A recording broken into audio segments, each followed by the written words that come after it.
How to reverse hypertension, what actually works, doctor explains. Having spent 2 transformative decades as a cardiac surgeon, cutting into thousands of arteries and intimately holding diseased blood vessels in my hands, I, Dr. Claire Whitmore, am now compelled to reveal a truth that might profoundly shock you, a revelation poised to dismantle nearly everything you've ever been told about the actual mechanisms behind high blood pressure, fundamentally changing your understanding of this pervasive condition and how to effectively address it. With absolute certainty gleaned from countless surgical encounters and extensive research into cardiovascular pathology, I can unequivocally state that the vast majority of information disseminated about reversing high blood pressure is not only incomplete, but, in many crucial aspects, entirely misleading. For too long, the narrative perpetuated by conventional medicine has reduced hypertension to a simplistic plumbing problem, a mere issue of excessive fluid volume, likened to too much water coursing through constricted pipes.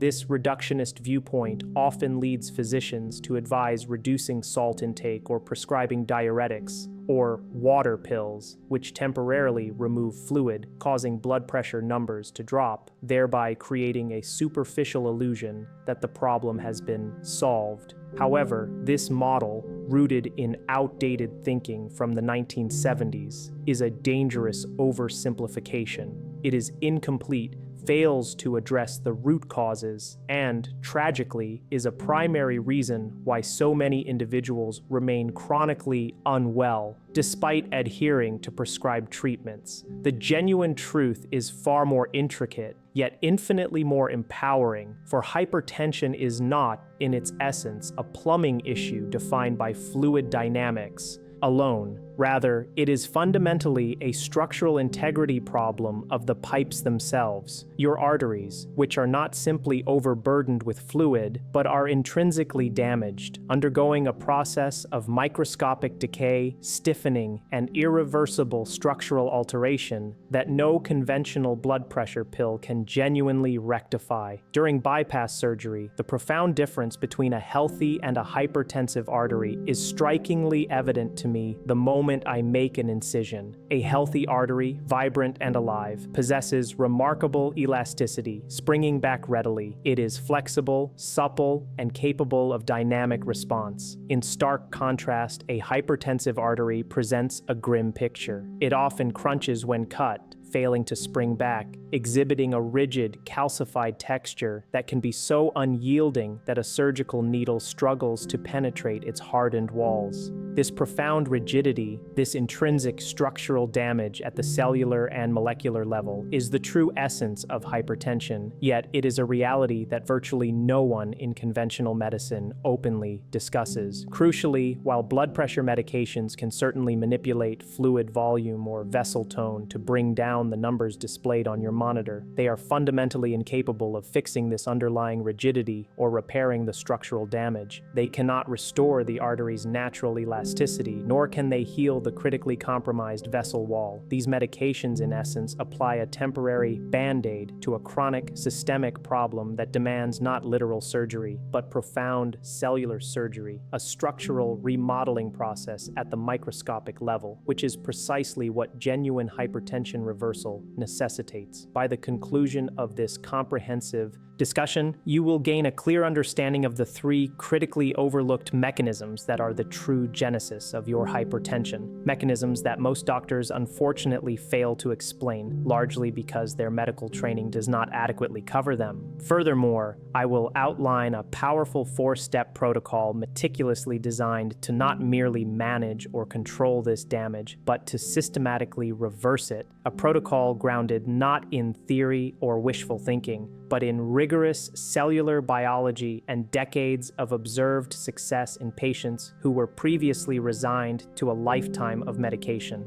I urge you to remain engaged, as the knowledge you are about to acquire possesses the potential to liberate you from the burden of blood pressure medication forever. Let us commence by delving into the true cellular-level pathology of hypertension, the very perspective I gain when performing surgery. Your arteries are far more than simple conduits. They are extraordinarily complex, living structures composed of 3 distinct layers. The innermost layer, intimately interacting with your your bloodstream is known as the endothelium, a delicate single layer of cells, thinner than tissue paper, that seamlessly lines every single blood vessel throughout your entire body. This endothelial layer is not a passive barrier, it is an active, dynamic organ, vital for cardiovascular health, responsible for producing an array of essential chemicals that meticulously control blood flow, effectively prevent clotting, finely regulate inflammation, and generally maintain the optimal health and function of your vessels. When your endothelium thrives, your blood pressure remains within healthy limits. Conversely, when this critical endothelium becomes compromised, the insidious process of hypertension begins to unfold. Yet, an even deeper layer of complexity, often entirely unknown to most physicians, involves a microscopic protective coating situated atop the endothelium itself, a fragile, sugar and protein-rich layer called the glycocalyx. Visualize this glycocalyx as an exceptionally delicate, non-stick Teflon coating lining the interior of your arteries. Though it is only a few micrometers thick, invisible to the naked eye, and yet represents one of the most profoundly important structures within your entire cardiovascular system. The glycocalyx performs several indispensable functions. First, it provides an ultra-smooth, remarkably slippery surface, enabling blood to flow with minimal friction, thus preserving laminar flow. Second, it acts as a vigilant barrier, preventing inflammatory molecules from ever reaching and subsequently damaging the underlying vessel wall. And third, it serves as a critical sensor of blood flow, signaling the endothelium to release nitric oxide, a potent gaseous molecule renowned for keeping vessels relaxed, dilated, and open. When your glycocalyx is robust and intact, your vessels maintain their health and flexibility, and your blood pressure remains perfectly normal. However, when the glycocalyx is damaged, the entire protective system collapses, paving the way for vascular dysfunction. What then triggers this critical damage? Persistently elevated blood sugar levels, chronic systemic inflammation, regular smoking, and unrelenting oxidative stress are primary culprits. These destructive factors systematically strip away the delicate glycocalyx, much like a corrosive acid dissolves Teflon, leaving the vulnerable vessel wall exposed. Once this protective layer is compromised, inflammatory molecules readily adhere to the endothelium. White blood cells begin to stick to the vessel wall. Low-density lipoprotein, LDL cholesterol, penetrates the arterial lining, and the ominous process of plaque formation commences. Simultaneously, the damaged endothelium ceases its vital production of nitric oxide, causing your vessels to constrict, become stiff, and inevitably, your blood pressure to surge. This cascade represents the first fundamental mechanism of hypertension, glycocalyx destruction. The crucial, often overlooked point here is that no existing blood pressure medication, not ACE inhibitors, nor calcium channel blockers, and certainly not diuretics, possesses the capacity to repair the glycocalyx. While these medications may manage the pressure readings, the underlying damage, the stripped Teflon coating, persists. Consequently, even if your blood pressure appears controlled on medication, your vessels remain structurally damaged, inherently vulnerable, and relentlessly progressing towards a debilitating stroke or a life-threatening heart attack. This profound disconnect is precisely why individuals diligently taking blood pressure medication still frequently experience serious cardiovascular events. The medication effectively treats the symptom, but entirely neglects the root cause. Consider the poignant case of David, a 67-year-old patient who had been on 3 different blood pressure medications, amlodipine, lisinopril, and hydrochlorothiazide, for 8 years. His blood pressure readings were seemingly well controlled at 128/82, much to the satisfaction of his doctor, and David himself reported feeling fine. Yet one fateful morning, he suffered a heart attack, a smaller event, but significant enough to land him in my operating room for bypass surgery. Upon opening his chest, the problem was immediately,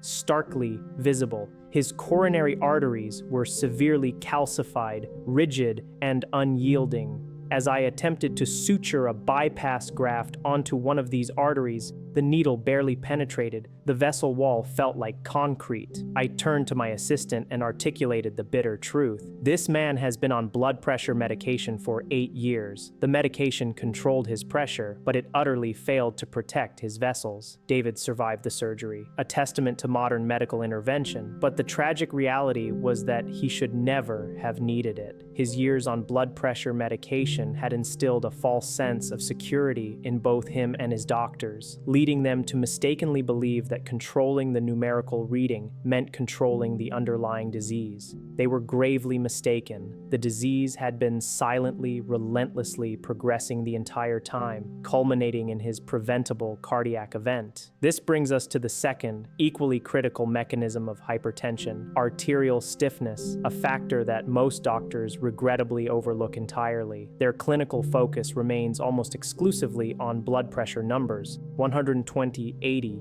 140, 90, while largely disregarding the crucial qualitative distinction between stiff and flexible arteries, a distinction that, in reality, carries far greater predictive power than the numbers themselves. Allow me to elaborate. Blood pressure is typically reported as two numbers: systolic, representing the pressure during your heart's contraction, and diastolic, representing the pressure when your heart relaxes between beats.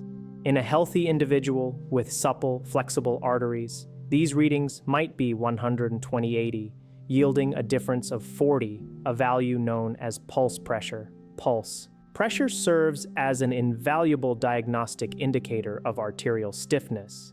A normal pulse pressure ranges between 40 and 50. However, as your arteries inexorably stiffen with advancing age and the progression of disease, a concerning pattern emerges. Your systolic pressure elevates significantly, while your diastolic pressure often concurrently drops. This can result in a reading of, for instance, 160/70, where the systolic is markedly high, but the diastolic is surprisingly low, producing an alarmingly wide pulse pressure of 90. Any pulse pressure exceeding 60 is a clear, unambiguous sign that your arteries are stiff, calcified, and that your aorta, the primary artery responsible for carrying blood away from your heart, has tragically lost its vital elasticity. To understand the mechanical implications, consider this. When your heart contracts, it powerfully ejects blood into your aorta. In a healthy, flexible aorta, the vessel walls expand slightly, acting much like a sophisticated shock absorber to temper the initial pressure surge, thereby maintaining a moderate systolic pressure. Then, as your heart relaxes, the elastic aorta recoils, rhythmically squeezing blood forward and sustaining the crucial diastolic pressure. This is an exquisitely designed, harmonious system where the inherent flexibility of your aorta effectively smooths out the pressure wave. But in the presence of a stiff aorta, this elegant system breaks down. The rigid vessel cannot expand to absorb the pressure, meaning the full, unmitigated force of your heart's contraction slams directly into your circulatory system, causing your systolic pressure to spike dramatically.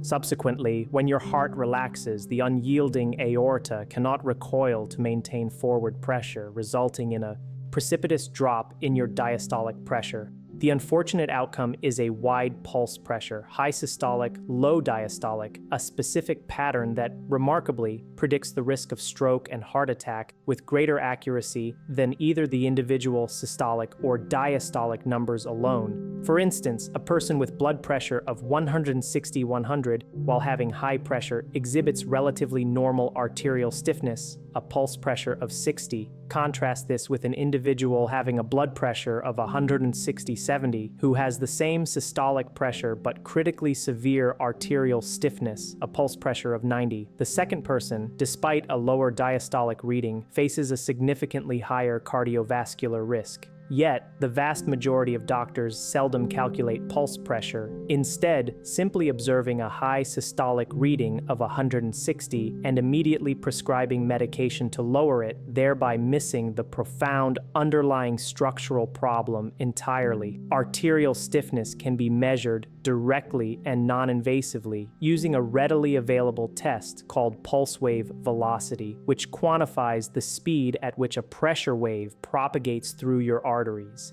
In healthy, flexible arteries, the wave travels relatively slowly, around 7 meters per second. In stiff arteries, it accelerates dramatically to 12 to 15 meters per second. The faster the wave, the stiffer your arteries, and consequently, the higher your cardiovascular risk. Despite its diagnostic utility, this 10-minute non-invasive test is rarely ordered by physicians. Why this reluctance? Primarily because there is no pharmaceutical intervention capable of fixing arterial stiffness. If an elevated reading is found, doctors lack a pill to prescribe, leading them to focus on what they can medicate, the pressure number, rather than the fundamental quality of the vessel itself. In my professional judgment, this constitutes a form of medical negligence, as arterial stiffness is unequivocally reversible, not through medication, but through the profound structural remodeling achievable via the protocol I am about to share. To fully grasp the origins of arterial stiffness, it is essential to understand the intricate layers of your artery wall. Beyond the inner endothelium, already discussed, lies the middle layer, known as the tunica media, a marvel of biological engineering composed of smooth muscle cells and intricate elastic fibers, collectively responsible for endowing your arteries with their essential flexibility and dynamic responsiveness. The outermost layer is a supportive connective tissue that holds the entire structure together. In a healthy artery, the tunica media is exquisitely flexible. Its smooth muscle cells can effortlessly relax and contract, and its elastic fibers stretch and recoil with each heartbeat, maintaining vascular health. However, with the inexorable march of age, and particularly in the presence of chronic hypertension, diabetes, or systemic inflammation, this vital middle layer undergoes several devastating transformations. Firstly, calcium deposits begin to form. While calcium belongs primarily in your bones, in an inflamed vascular environment, it ominously migrates from your bloodstream into the tunica media, forming rigid crystals that transform the supple vessel wall into an unyielding structure. Secondly, the delicate, crucial elastic fibers begin to degrade and break down, gradually being replaced by stiff, inflexible collagen. Thirdly, the smooth muscle cells themselves undergo a profound pathological transformation, ceasing their muscular function and, astonishingly, beginning to behave more like bone cells, actively participating in the calcification of the vessel wall. This entire pathological process, known as vascular calcification, is the primary underlying cause of arterial stiffness. By the age of 60, for individuals who have endured years of untreated or inadequately managed hypertension, their arteries can visually and functionally resemble bone more than living blood vessels, rigid, calcified, and tragically unresponsive to any conventional blood pressure medication. ACE inhibitors do not possess the capacity to remove existing calcium deposits from vessel walls. Calcium channel blockers may help smooth muscle cells relax by blocking new calcium entry, but they are powerless to dislodge calcium already entrenched within the arterial wall. The calcification persists, and with it, the stiffness. This leads to a pivotal question: can arterial calcification be reversed? Can calcium actually be removed from vessel walls and their original flexibility restored? The answer, a truly critical piece of information, is an emphatic yes, but exclusively through specific nutritional and mechanical interventions that remain largely unknown to the broader medical community. I will meticulously detail these strategies within the forthcoming protocol. However, before we delve into the reversal strategies, it is imperative to understand the third fundamental mechanism, the one that intricately connects all these seemingly disparate elements, the insulin-kidney lock. This specific mechanism provides the unequivocal explanation for why blanket sodium reduction strategies prove ineffective for the majority of individuals, why diuretics offer only transient relief without addressing the core dysfunction, and why some individuals can freely consume salt while maintaining perfect blood pressure, while others, despite religiously restricting their sodium intake, find their pressure stubbornly elevated. The central player in this complex drama is insulin. Here is its physiological role. Your kidneys are the masterful regulators of blood pressure, primarily through their precise control of sodium balance. In an ideal scenario, if you consume an excess of sodium, your kidneys are biologically programmed to excrete the surplus. Conversely, if your sodium intake is too low, your kidneys efficiently retain it. This exquisite homeostatic balancing act ensures stable blood volume and, consequently, normal blood pressure. Yet this entire system hinges upon the kidney's ability to respond appropriately to sodium fluctuations, and herein lies the fundamental problem. Insulin, particularly when chronically elevated, directly blocks sodium excretion. When circulating insulin levels are persistently high, your kidneys become locked into a sodium retaining mode, regardless of how much salt you consume. From an evolutionary standpoint, this mechanism was once advantageous. Insulin is released upon eating, and during periods of food scarcity, our ancestors needed to conserve every available nutrient, including sodium. Thus, insulin would signal the kidneys to retain sodium, ensuring adequate blood volume and maintaining blood pressure during prolonged fasting. However, in our modern obesogenic environment, characterized by constant eating and chronically elevated insulin levels, this ancient survival mechanism becomes pathologically detrimental. Your kidneys are perpetually trapped in sodium retention mode. You could conceivably consume 0 salt, and your kidneys would still diligently recycle every milligram of sodium within your body, leading to persistently elevated blood volume and unyielding high blood pressure.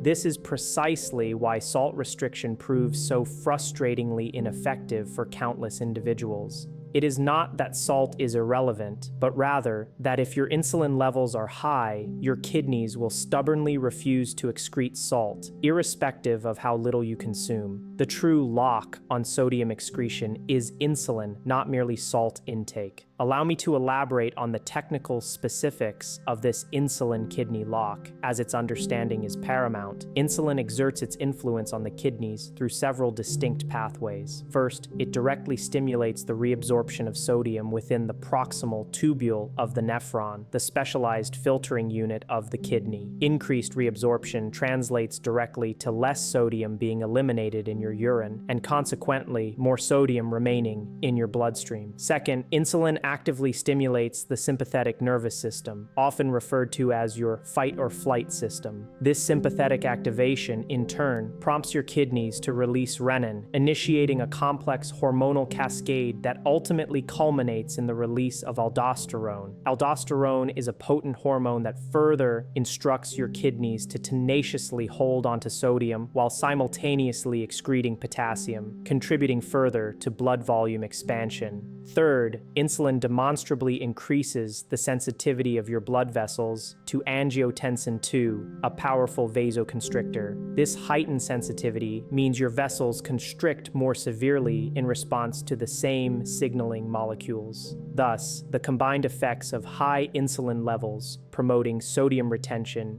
activating hormones that exacerbate sodium retention, and sensitizing blood vessels to constriction all synergistically contribute to elevated blood pressure. This intricate interplay elucidates why individuals grappling with insulin resistance, prediabetes, or overt type 2 diabetes almost invariably develop hypertension. Their persistently high insulin levels are essentially locking their kidneys into a chronic retention mode. The crucial nuance often missed by conventional medicine is that you can harbor significant insulin resistance without having received a diabetes diagnosis. Your fasting blood sugar might appear normal, your A1C levels might fall within the acceptable range, yet your fasting insulin levels could be stealthily elevated, silently driving your hypertension. Most doctors, unfortunately, do not routinely check fasting insulin levels, relying instead on glucose, and A1C markers. If these are normal, they erroneously assume insulin is also fine. This assumption is flawed. You can maintain normal glucose levels with chronically high insulin for years before glucose eventually begins to rise. Throughout this extended period, the elevated insulin, a condition termed hyperinsulinemia, is actively damaging your blood vessels and progressively escalating your blood pressure. Hyperinsulinemia stands as one of the most prevalent yet tragically overlooked root causes of hypertension. Therefore, if you are struggling with high blood pressure and have been advised to reduce your salt intake, yet observe little or no improvement, the fundamental issue may not be the salt itself, but rather your stubbornly high insulin levels. Your kidneys are locked, and until you systematically unlock them by effectively lowering insulin, no amount of dietary salt restriction will genuinely normalize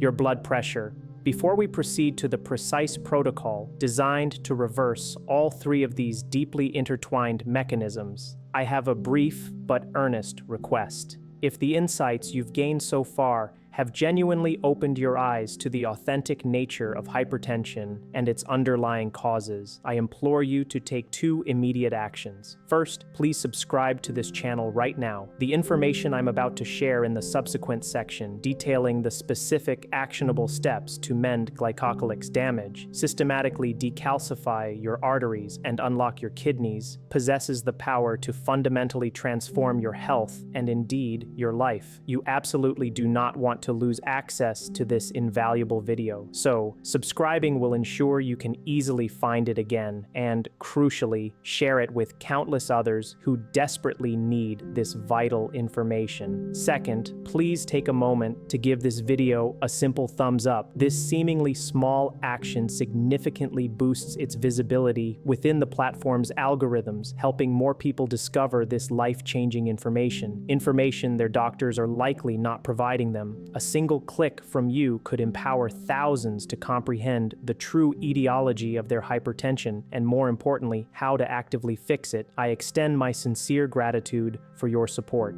Now, let us meticulously outline the pathway to true reversal. The first pivotal step in comprehensively reversing hypertension involves restoring your glycocalyx, that indispensable Teflon coating lining the interior of your arteries. When this coating is robust and intact, your vessels enjoy optimal protection. When it is damaged, the insidious cascade of inflammation and plaque formation begins. So how do we rebuild it?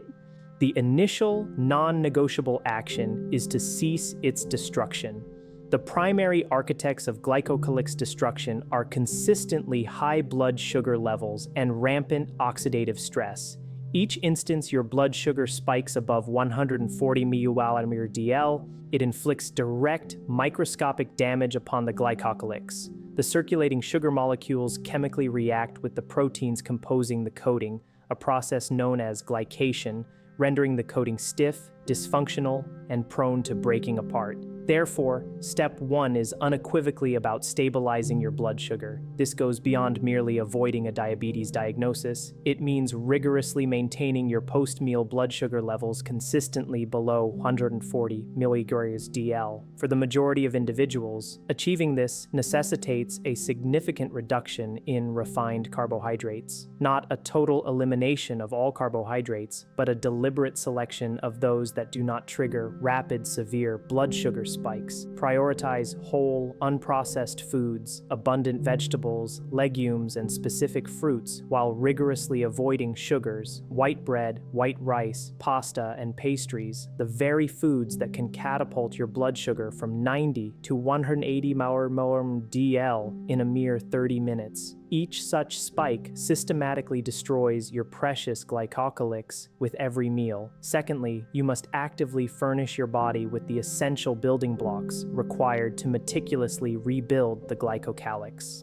This delicate coating is predominantly composed of complex molecules known as glycosaminoglycans, which are long chains of sulfated sugars. While your body possesses the capacity to synthesize these molecules, it critically requires the appropriate raw materials. The most potent dietary sources of these sulfated polysaccharides are derived from seaweed, specifically fucoidan found in brown seaweed and cagenin present in red seaweed. Scientific studies have convincingly demonstrated that these compounds can effectively restore glycocalyx thickness and significantly enhance endothelial function. While daily consumption of seaweed is an option, supplemental forms of fucoidin are readily available, with studies showing benefit typically using doses ranging from 500 to 1,000 consumers daily. Thirdly, it is imperative to significantly reduce oxidative stress, a destructive process caused by free radicals, unstable molecules that inflict widespread cellular damage. Free radicals are naturally generated through normal metabolic processes, but their levels are dramatically escalated by smoking, environmental pollution, consumption of processed foods, chronic psychological stress, and even excessive, unmanaged exercise. These free radicals directly assault the glycocalyx, fracturing the delicate bonds that hold its structure together. To combat oxidative stress, your body requires a rich supply of antioxidants, preferably obtained directly from whole foods rather than synthetic supplements. The most potent antioxidants for robust vascular health are polyphenols, abundantly found in vibrantly colored vegetables and fruits such as berries, leafy greens, beets, dark chocolate, and green tea. These foods are packed with compounds that efficiently neutralize free radicals before they can inflict irreparable damage upon your glycocalyx. Let me illustrate this with the experience of Thomas, a 70-year-old patient who had endured hypertension for 15 years, controlled on 2 medications, with a seemingly acceptable blood pressure of 132/84 and a pulse pressure of 48. However, his laboratory tests revealed concerningly elevated markers of endothelial dysfunction, indicating a state of chronic vascular inflammation despite his controlled blood pressure. I explained to him the necessity of repairing his vessel lining, not merely managing his numbers. We initiated a comprehensive protocol, eliminating all refined carbohydrates, introducing a fucoidin supplement at 1,000 mg daily, dramatically increasing his intake of polyphenol-rich foods, specifically a cup of berries and 2 cups of leafy greens every day,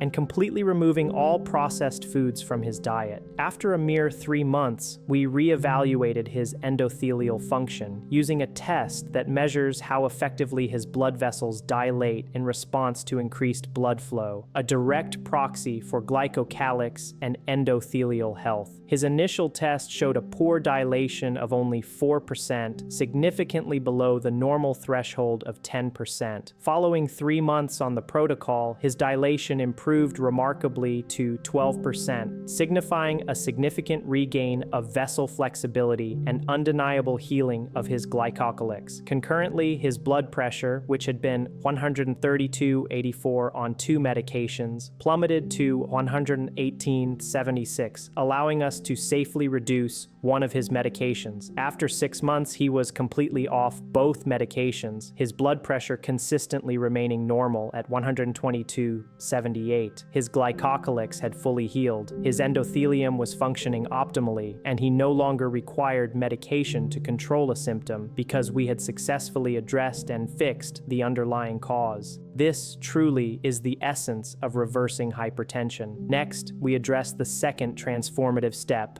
decalcification, the profound process of removing calcium deposits from your artery walls and thereby restoring their inherent flexibility. This aspect of vascular health is perhaps the most deeply misunderstood. The prevailing belief, even within medical circles, is that once calcium infiltrates your arteries, it becomes an irreversible, permanent fixture, making arterial calcification a progressive, untreatable condition. This widely held belief is, however, fundamentally incorrect. Calcium can indeed be removed from arteries, but only if one comprehends the intricate molecular mechanisms governing its deposition and removal. Calcium does not haphazardly deposit itself in your vessels. Its journey is meticulously orchestrated by specific proteins, and its persistence there is largely due to the absence or inactivation of other crucial proteins. The central figure in this calcium trafficking drama is a protein called matrix GLA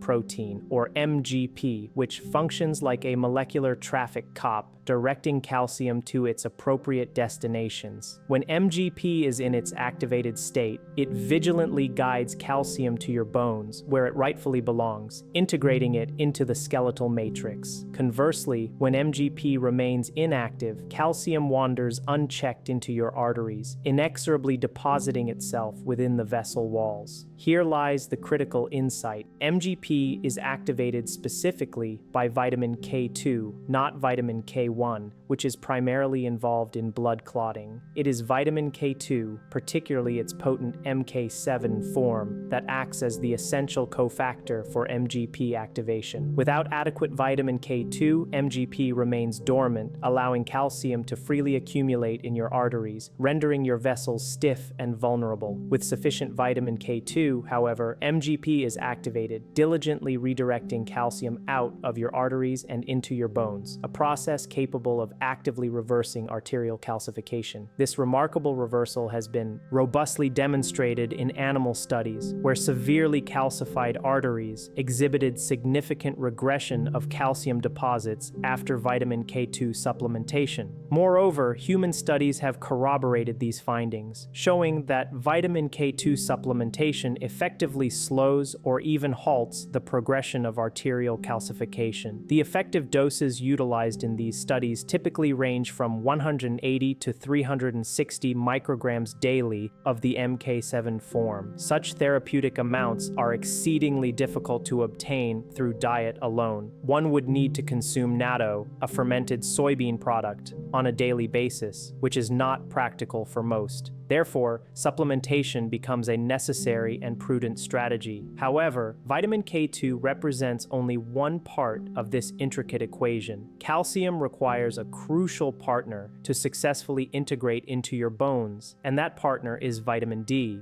Vitamin D plays an indispensable role in enhancing calcium absorption from your gut and facilitating its incorporation into bone tissue. Without adequate vitamin D, the calcium efficiently redirected by activated vitamin K2 simply has no proper destination. Hence, both vitamins are indispensable. Vitamin K2 to activate MGP and extract calcium from your arteries, and vitamin D to ensure that calcium is then effectively pushed into your bones.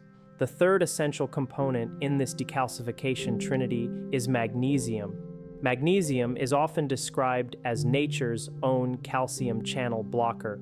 When magnesium levels are robustly adequate, it effectively blocks calcium from excessively entering the smooth muscle cells within your vessel walls, thereby promoting a relaxed, dilated state of the vessels. Conversely, when magnesium is deficient, calcium floods uninhibitedly into these smooth muscle cells, causing them to contract, the vessels to constrict, and blood pressure to inevitably rise. Beyond this, magnesium performs another critical function. It actively prevents calcium from forming insoluble crystals within your vessel walls. Even in the presence of calcium, sufficient magnesium helps keep it dissolved, thereby inhibiting the formation of problematic calcium deposits. Unfortunately, magnesium deficiency is remarkably widespread in the modern population. Our contemporary diet is typically low in magnesium-rich foods, which are primarily dark, leafy greens, nuts, seeds, and whole grains, foods that most individuals do not consume in adequate quantities. Furthermore, several common lifestyle factors and medications actively deplete magnesium levels. Chronic stress, alcohol consumption,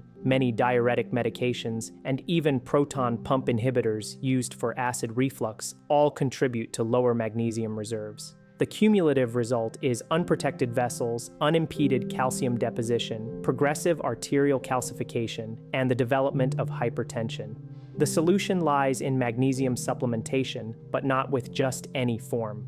Magnesium oxide, the most ubiquitous and cheapest form found in many supplements, is notoriously poorly absorbed, with only about 4% making it into your bloodstream, the remainder often causing undesirable digestive upset like diarrhea. Instead, highly absorbable forms such as magnesium glycinate or magnesium L-threonate are recommended. These forms efficiently enter your bloodstream and reach your cells where they are most critically needed. For optimal vascular health, a daily dose of 400 to 600 milligrams is generally advised. Consider the case of Margaret, a 73-year-old patient who had battled hypertension for 2 decades, relying on 4 different medications, yet her blood pressure was barely controlled at 138/88. More alarming was her pulse pressure of 50, and a CT scan of her chest revealed severe calcification of her aorta, placing her at an extraordinarily high cardiovascular risk. We initiated a rigorous decalcification protocol: vitamin K2 at 360 micrograms daily, vitamin D at 5,000 IU daily, as her baseline level was low at 28 ng/ml, and magnesium glycinate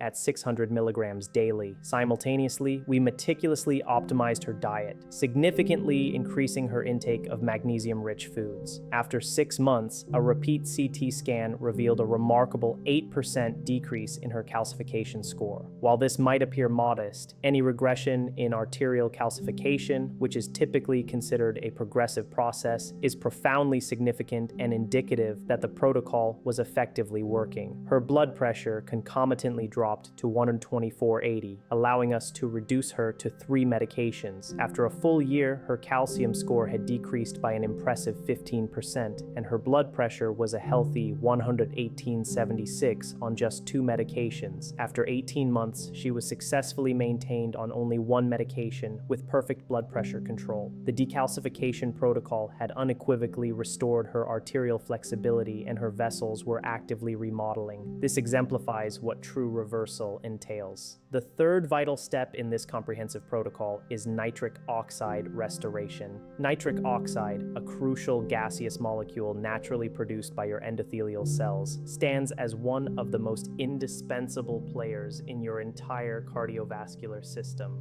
Upon its release, nitric oxide swiftly diffuses into the smooth muscle layer of your blood vessels, signaling the muscle cells to relax. This relaxation causes your vessels to dilate, allowing blood to flow more easily, and consequently your blood pressure to drop. A healthy, functioning endothelium continually produces nitric oxide, thereby maintaining relaxed vessels and normal blood pressure. However, when your endothelium is damaged, especially when the protective glycocalyx is stripped away, nitric oxide production plummets. Unable to relax, your vessels remain constricted, leading to an inevitable rise in blood pressure. The enzyme responsible for synthesizing nitric oxide is called endothelial nitric oxide synthase, or eNOS. This critical enzyme is vulnerable to damage from the very same factors that compromise the glycocalyx: high blood sugar, oxidative stress, and chronic inflammation. Therefore, the first step of glycocalyx repair significantly aids in restoring eNOS function. Yet, there are specific targeted interventions that can further powerfully boost nitric oxide production.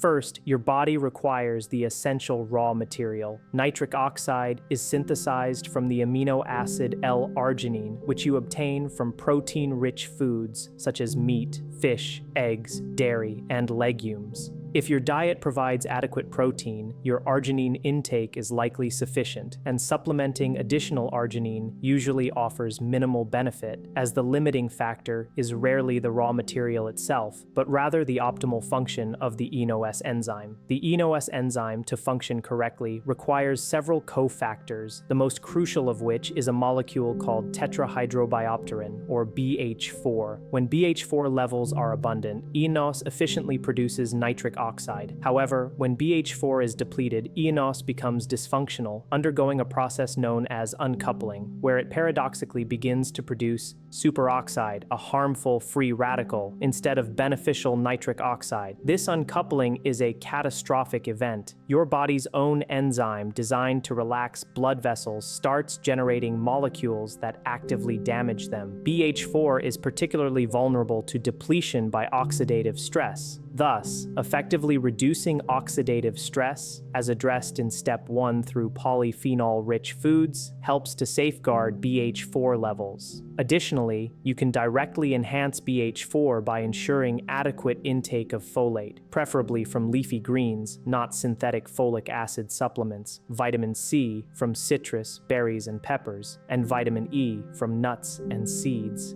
These vitamins collectively aid in regenerating BH4 and preventing eNOS uncoupling. Secondly, you need to actively stimulate eNOS. The enzyme is naturally activated by a physiological force known as shear stress, the gentle friction of blood flowing across the endothelial lining. When blood flow intensifies, this increased friction triggers eNOS, leading to nitric oxide production and subsequent vessel dilation to accommodate the heightened flow. This is precisely why regular exercise is so effective at lowering blood pressure. The increased blood flow during physical activity generates shear stress, which activates eNOS, leading to nitric oxide production. Over time, consistent exercise enhances your endothelium's sensitivity to shear stress, resulting in greater nitric oxide production, even at rest, thereby lowering your baseline blood pressure. However, a specific type of exercise has demonstrated exceptional efficacy in stimulating nitric oxide production: isometric hand grip training. This involves squeezing a hand grip device at approximately 30% of your maximum strength for 2 minutes, resting for 1 minute, and repeating this sequence 4 times. Multiple studies have conclusively shown that this precise protocol can lower systolic blood pressure by 10 to 15 points within just 8 weeks. The mechanism is fascinating. The sustained muscle contraction temporarily compresses blood vessels in your forearm. Upon release, there is a rapid rush of blood flow, creating immense shear stress within your arm arteries. This targeted shear stress powerfully activates eNOS, releasing a flood of nitric oxide into your systemic circulation. With consistent application, your eNOS becomes more sensitive, your baseline nitric oxide production increases, and your blood pressure drops. Research is clear. Isometric hand grip training is as effective as medication in reducing blood pressure, but crucially, unlike medication, it addresses and resolves the underlying problem by retraining your endothelium to properly produce nitric oxide. Thirdly, a remarkably simple yet often overlooked intervention is nasal breathing. When you consciously breathe through your nose instead of your mouth, your nasal passages naturally produce nitric oxide. This nasal nitric oxide is then carried into your lungs with each breath, where it significantly improves oxygen absorption and readily enters your bloodstream. Studies have shown that nasal breathing can increase blood nitric oxide levels by an astonishing 600% compared to mouth breathing.